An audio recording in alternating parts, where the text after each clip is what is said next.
Hi guys, welcome back to my channel. Great episode, but before I get into my review, if you're new to this channel, hello and welcome. I summarize and review the latest Sensual Kapımı episodes, say what I like, what I didn't like, what I think might happen next. If you like these kinds of videos, like, comment, share, but most importantly subscribe so we can meet on a weekly basis. I do think that by now everybody would have seen the news. The actor who plays Efe will leave the series in episode 21, and I do think that it was kind of coming already because his storyline kind of got dragged out. So I think this is kind of a transition, so him leaving and another character appearing, but I'm going to talk about that later. This episode mainly focused on Eda and Serkan, and there was just a little bit of side storylines going on, so as always I'm going to talk about them before I dive into the Eda and Serkan storyline. First we have Erdem, who bought rings just to kind of get to Fifi, make her jealous, and he really succeeded because he only posted a picture of the rings on social media. Fifi saw that, was very suspicious. What is he doing? Because the tagline or what he's written underneath the post was "for my dark queen" or something like that. So Fifi thought it was her. So Melek kind of was her spy to see what's up with those rings. Erdem, on the other hand, was desperately trying for people to notice his ring. He was always standing like this, and then he had the idea to fake being engaged, because what Serkan can do, he can also do. So him and Leyla are now fake engaged. Melek saw that, told Fifi, and as soon as Fifi heard that Erdem is really engaged to Leyla, you can really see it on her face that she was kind of shocked and really thinking about everything, being like, oh my god, he really moved on, so I'm not that special anymore. So I do think this move kind of made her like him more or want him more, kind of. So then we have the Fifi Ayfer storyline. Because Ferit was so amazed by Ayfer's food, he asked her to cook a few dishes because his mother is hosting this event or something, so she should just send a couple of dishes to his mother. Fifi is like, oh my god, that's amazing, you can start a catering business, but she's like, no, I'm just doing it because of Ferit. And Fifi is kind of annoyed with her. Why wouldn't you charge a little bit of money at least? And then I think the next day Ayfer got trending on social media, or her food got trending, so Fifi is now trying to get Ayfer to be on social media, to do posts, videos, and just to get her out there, to make her gain a lot of following, to make her earn more money. At first Ayfer was like no, but then she got used to the idea and everybody got really excited for her, so she's really happy to be an influencer and is really excited. Then we have Ceren and Ferit. So I have to say I got kind of frustrated with Ceren in the beginning, but then not anymore, and it switched with me being frustrated and annoyed at Ferit. So the first time we see Ceren in this episode is actually she got a call from Emre's lawyers, so the people whose roof collapsed, because they found out about Altekin's past and what happened to Eda's parents, kind of, so they see the similarities. There was a little meeting happening, like a crisis meeting, how they're going to proceed in this whole situation. Ceren comes, Eda is asking her what she's doing, Ceren tells her everything, and Eda is really confused because she didn't know about this incident. So I'm like, if you're such a loose mouth, Serkan wouldn't even go near you with this topic because he knows that you would immediately tell Eda. So when she arrives there, Serkan immediately sends her away. He's like, I'm going to deal with this without lawyers, blah blah blah. Ferit sees that Ceren is really pissed and taking it personally, so he goes after her. Ceren is whining to Eda. Ferit goes to her, tells her she shouldn't take it personally, he has his reasons, blah blah blah, because he of course already knows it from Altekin, because he was the first one to actually know about this incident. He also had breakfast with Efe, and that's when he told Efe about the lawyers, or Emre knowing about this incident, and then questioning Efe if he told Emre about this incident. And Efe is like, no, why would I do that, blah blah blah, because they still have the sports project in London going on, so he doesn't want to jeopardize that. A little bit later, Ceren goes to the flower shop. Ferit is also going there. He didn't really go because of Ceren, but he wants to say thank you to Ayfer for the dishes and wants to pay her. She's like, no, I don't want your money, blah blah blah,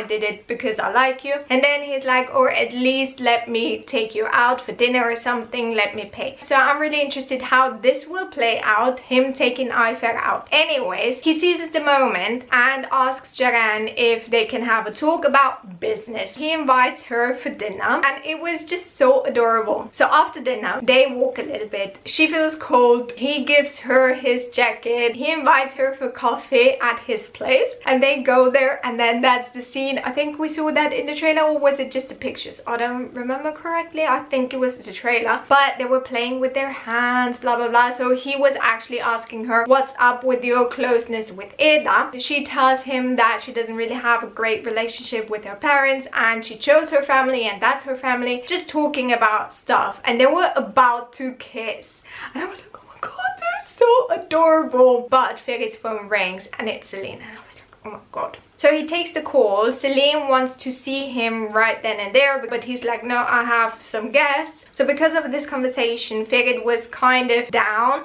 and not really in the mood anymore. So Jaran picked up on it and was like, okay, I'm going home, no problem. So he takes her home. Then we see him by the fire thinking about his times and moments with Jaran. And then he's calling her. And I'm like, how long do they need to get from the car to the room or something? He was already dressed differently, I think, and was already at home. So he drove Jaran back home and then he drove back to his place, was sitting by the fire, had a drink, and then when he calls Jaran, she only walks in and I'm like, how far was the entrance from your house to your room? Like, but anyways, he calls her and he's actually telling her that he was thinking about her and that she's an amazing girl, but he just got out of a long relationship and he doesn't want to do the same mistake twice, so he wants to take it slow. And I'm like, oh my god, Ferit, you can't be serious, really? And I was team Jaran in that moment because she was being a strong woman, being like, okay, if you don't want me now, don't come to me later when you're kind of gotten your mind around it. I mean, on one hand, I kind of understand him, but then he also said that he only got closer to Jaran to make Celine jealous, and I was like, okay, that information you didn't need to put in there, because if you would have left out that information, she might have understood it and be like, okay, no problem, let's take it slow. I'm really interested how this will evolve. For me, Ferit just went 10 steps back. Moving on to Efe. So I think he thought that now that he told the truth, everything will be fine. Serkan will get over it somehow. But Serkan is giving him kind of an ultimatum. So he's saying, you either apologize to everybody in front of everybody, or I'm going to press charges against you. Because at first Efe was like, why does everybody need to be there? I apologize to you already. I apologize to Emre. Because after that, he goes, tells everybody that he made a mistake, blah blah blah. Engin gets really angry. But when he goes to Serkan's office and Serkan goes after him, Serkan is really calm. And Engin sees his calmness and is like, I know this look. You're going to destroy Efe. And Serkan is like, no, we're going to destroy it.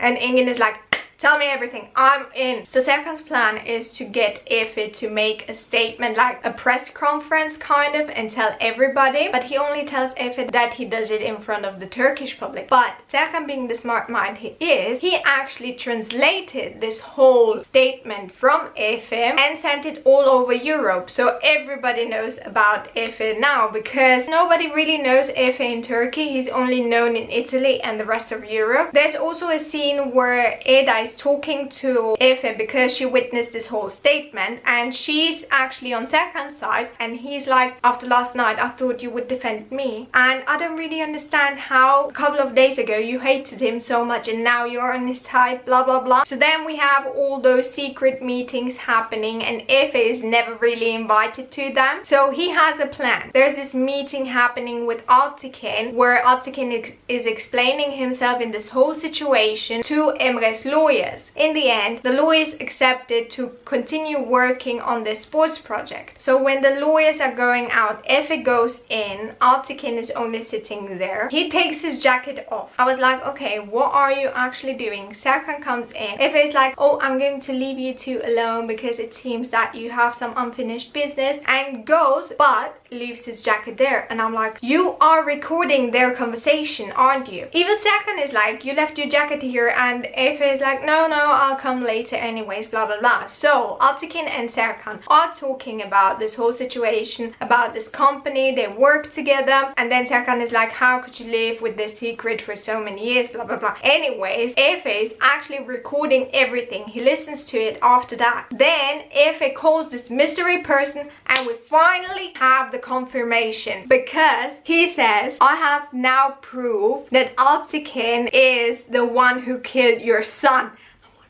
God, it is the old lady. His boss is the old lady. Oh my god, and she will appear really soon. And now that we know that Efe is actually leaving the series, this gives us even more reason to believe that when Efe leaves, the old lady comes. I don't think that she will appear next episode. I do think that when Efe is leaving, she's actually coming. Or maybe she will appear at the end of episode 20, but I'm going to talk about that later. Anyways, Efe sees that his statement, or this press conference he held, got translated, and he sees the Italian news outlets reporting about it, and he's really frustrated that now his whole career is kind of done in Italy. Because when Efe was talking with Eda, she told him to sell his shares, but he's like, I can't really do that because I left everything behind in Italy and started a new life here in Istanbul. And I'm like, really? Because the first episode we see you're actually telling Eda that she's so talented, and when she's going to Italy, she can work in your company and she will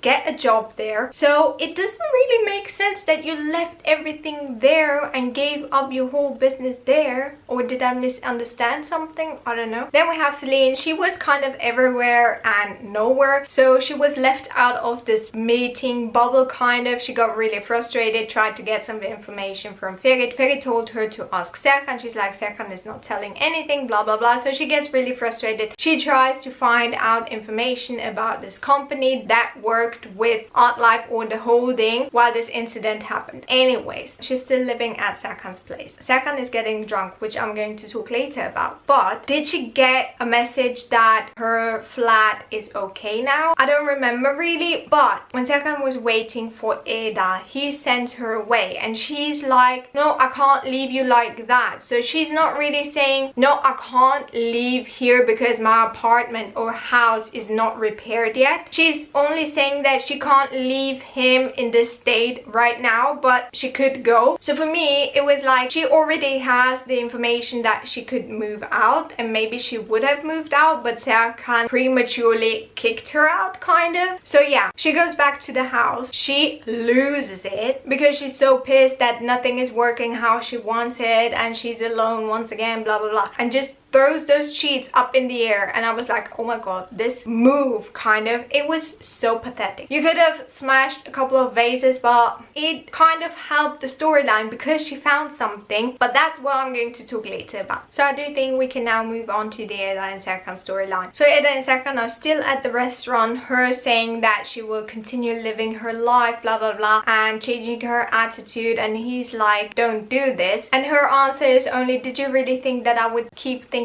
about you all my life, blah blah blah, and she goes. Then we have this whole conversation happening. So Serkan and Engin talking about this whole situation. Serkan trying not to think about Eda meeting up with other people and other men because it's a thought that he wouldn't really bear, and her also talking to the girls about what she said, what happened, and even the girls were really confused. What does she mean by that? And then she says, oh my god, I only said that because I was so angry, blah blah blah. So she doesn't really mean it that way. And then when Eda goes for tea or something, Melek has the idea to fake that Eda has a boyfriend or a secret admirer. So she wants to send flowers to the company in order to get Serkan jealous. But on the other hand, I'm like, why are you kind of thinking that Serkan is not really jealous of other people being around you? Just because he says it doesn't mean he means it, because when you really look closely at his actions, you can really see him being jealous even at the baby. He was so jealous when Ada spent so much time with the baby. I mean, you must have been blind not to see him being jealous of the baby, that Ada was holding the baby close, blah blah blah. So this whole thing, I mean, girl, open your eyes. He's so in love with you. Then we have this whole montage where Serkan is going home. Celine is asking him if he wants to watch a movie with her. He refuses. She's like, okay, no problem, and goes. He goes to the bookshelf, takes out the book where there's this engagement photo, looks at the picture, and is remembering all their nice times they had together. And that's when we hear his thoughts that she's the only one for him and he only wants to be touched by her and she shouldn't touch anybody else, blah blah blah. And then we see Ada taking the pic that she got from him, also remembering the nice times with him. Also we hear her thoughts being like, I will only want to touch you, blah blah blah. So kind of the same thing,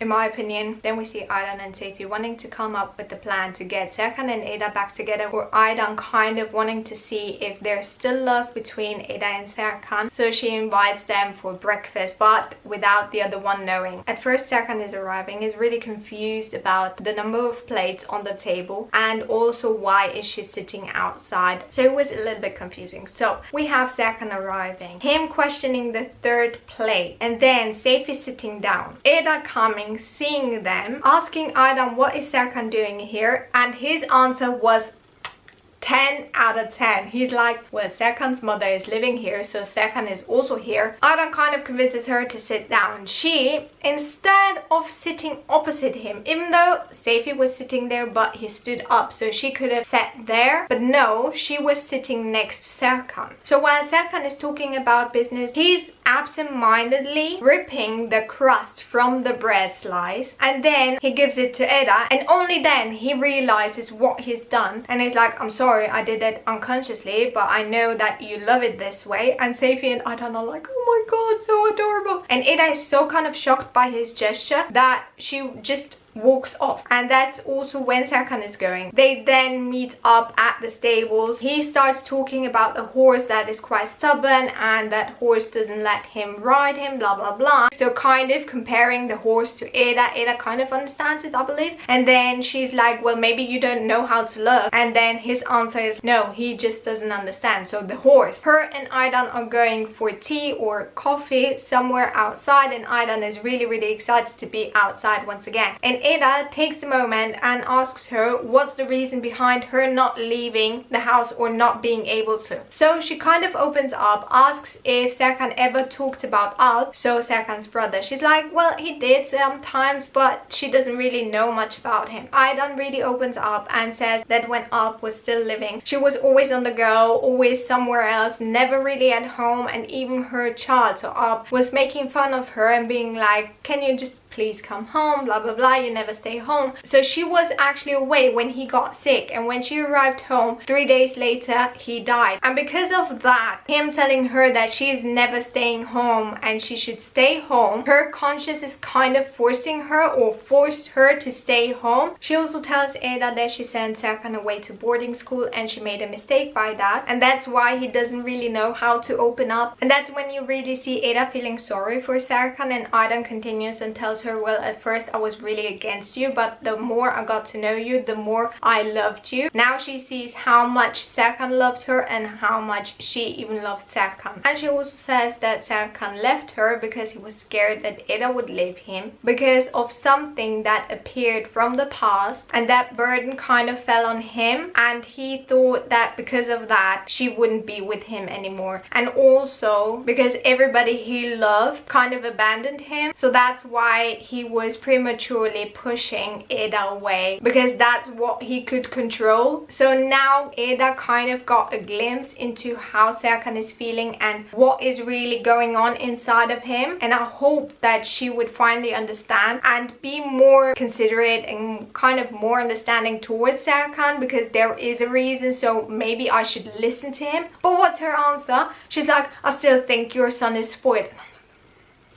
Then we have the scene where Ada is sitting on a bench, Serkan also coming, and it's actually the bench where they were sitting together, handcuffed in the first episode, and he just wants to talk to her, and she's like, I've always been there for you, I'm so tired of everything, blah blah blah, and maybe it's my mistake to think that in your deepest depth of your heart, of your being, you really don't want anything to happen to me. And then Serkan tells her that he made a mistake, that he can't forgive himself, and she's like, well, tell me, because I'm so tired of trying to understand you, blah blah blah, and then she just stands up and goes. Then we have Serkan and Engin talking in his upstairs office, which is actually his office, but since Ada came, he stayed downstairs to have an eye on her, blah blah blah. Serkan is kind of confessing to Engin that it's the first time he's having these feelings, and he can't stand thinking about Ada being with a different man, and he wants to kind of repair the relationship they have. And that's when he decides to tell Ada the truth, and Engin is like, okay, if she accepts your answer, that means it's love, and love conquers everything. But if she doesn't understand you and your situation, then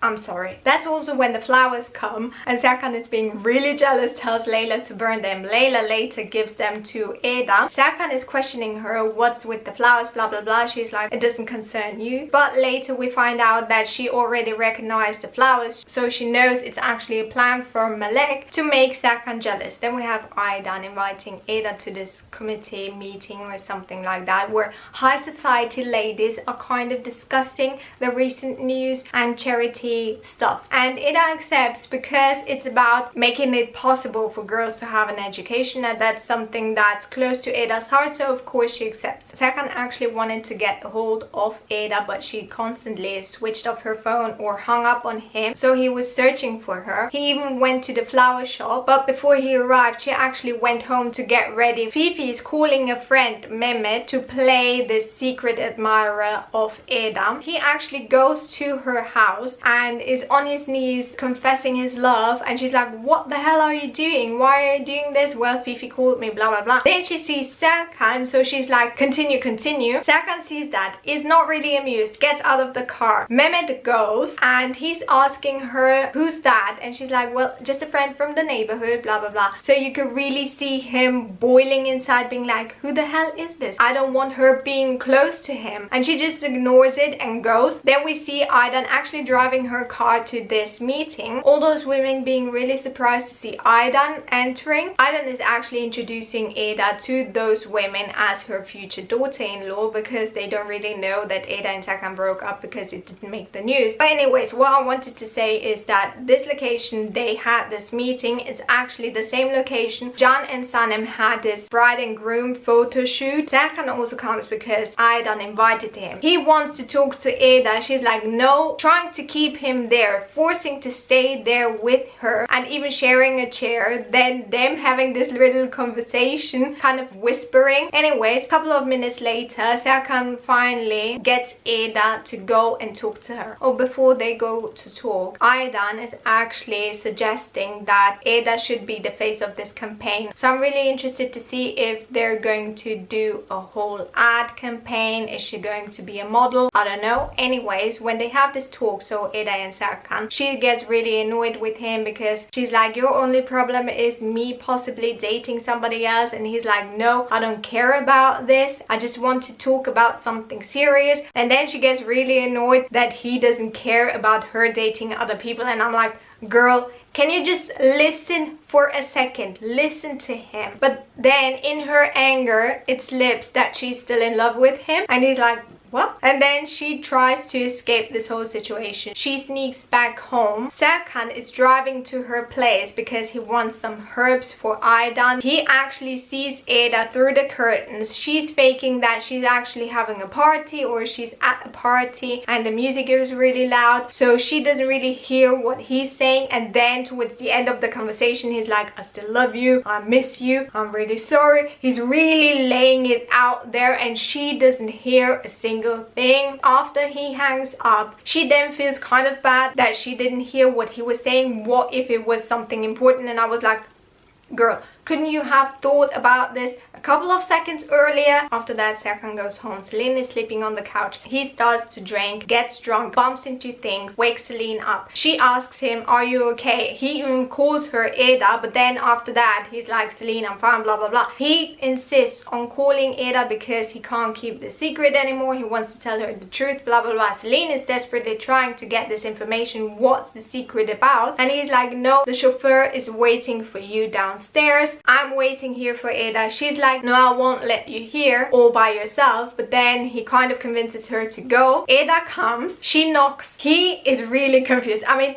Serkan being drunk is amazing. I laughed so much. So he's really confused where this knocking is coming from. When he finally realizes, he goes to the door. Then he starts laughing and is like, you're the only one that comes knocking on my door. So kind of like the title of the series, You Knock on My Door. Eda comes in. She's kind of relaxed, being like, okay, what's this all about? Celine appears, is pissed because Serkan is kind of kicking her out. Eda is pissed because Celine is still here. And it was just so hilarious because Serkan was the only happy person in this situation. So Celine goes and he then confesses his feelings, being like, you're the most precious thing for me. She kind of notices that he's a hopeless case, so he needs to take a shower, then they can talk. So they go to his shower and I was like, we're going to get amazing scenes. I mean, we even got the amazing music, so I was like getting ready, being like, ooh, we're getting to see a couple of amazing scenes. And what happens? We see Serkan getting in, we see Eda getting in, them being closer, and then what else do we see? Nothing. And I was like, are you for real? Even in the trailer, the scene was almost as long as the scene we got to see in the series, and I was like, so you're teasing me with this amazing scene, and then when it comes to that scene, you only give me like 3, 4, maximum 10 seconds more than in the trailer?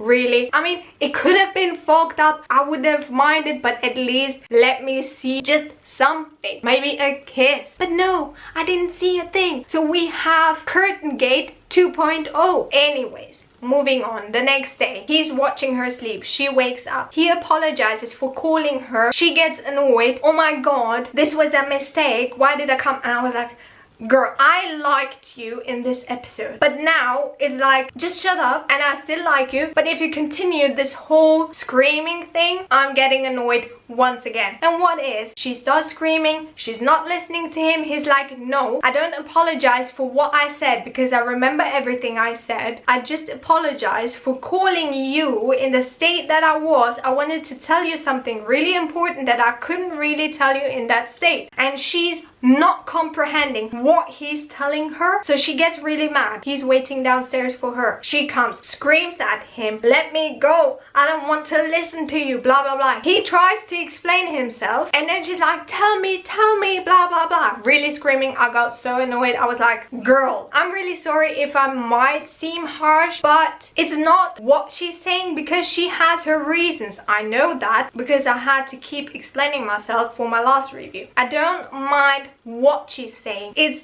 how she's saying everything, that she's screaming. I know it's her kind of attitude and everything, and that's what she did since day one, but now you know more about him, more that he has some issues from his past, so be a little bit more considerate. Don't scream about everything, just listen to him. Then she gets so crazy that she smashes things, she cuts herself. Oh, it's because of Celine, because Celine finds out about Eda's parents, so she goes to Serkan's place. She calls him. Eda gets really angry that Celine is calling. Anyways, she goes to the sink because she caught herself. Celine comes in and is telling Serkan, I know the whole truth about the accident with Eda's parents.